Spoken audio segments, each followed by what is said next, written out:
कुरुक्षेत्र युद्ध के बाद अश्वत्थामा उत्तरा के अजन में बच्चे को मारने का प्रयास करता है।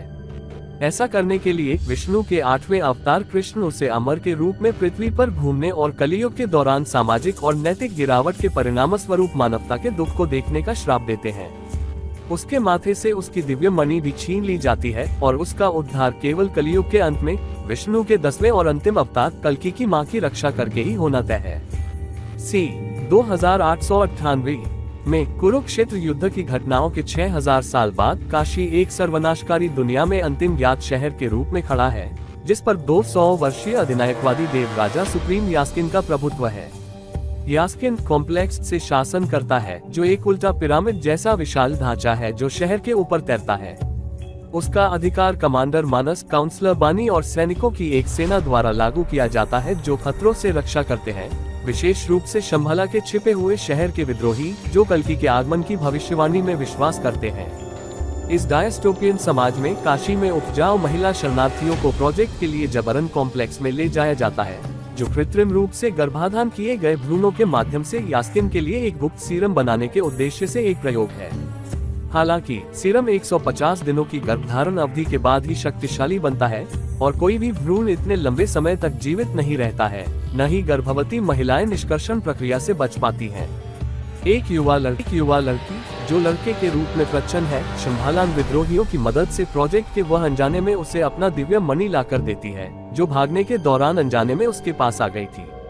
अपने माथे में मणि रखने के बाद अश्वत्थामा को पता चलता है कि एक महिला कल्कि से गर्भवती है।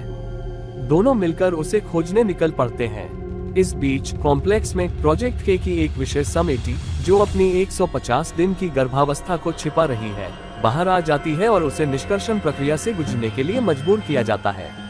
मानस उसके भ्रूण से सीरम की एक बूंद निकालता है, इससे पहले कि उसे शंभलन विद्रोहियों द्वारा बचाया जाता है, जो उसका नाम बदलकर सुमति रख देते हैं।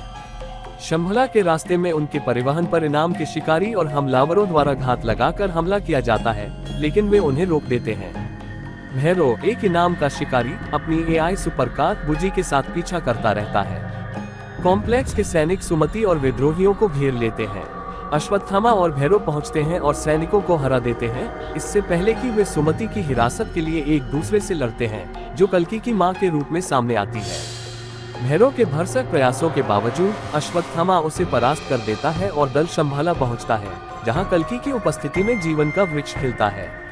अश्वत्थामा राया को बताता है कि उसकी छड़ी एक निष्क्रिय हथियार है, विजय धनुष, जो उसके मित्र कर्ण का था, जो कुरुक्षेत्र युद्ध का योद्धा था।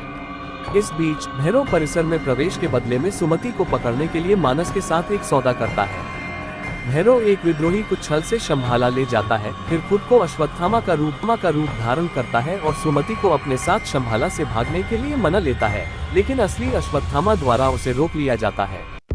जैसे ही वे लड़ते हैं, मानस और उसके सैनिक शंभाला पहुंचते हैं और उसकी सुरक्षा को भेद देते हैं। अश्वत्थामा और भैरव आगामी अराजकता के दौरान सुमति को बचाते हैं, लेकिन एक अविश्वासी अश्वत्थामा भैरव को बेहोश कर देता है।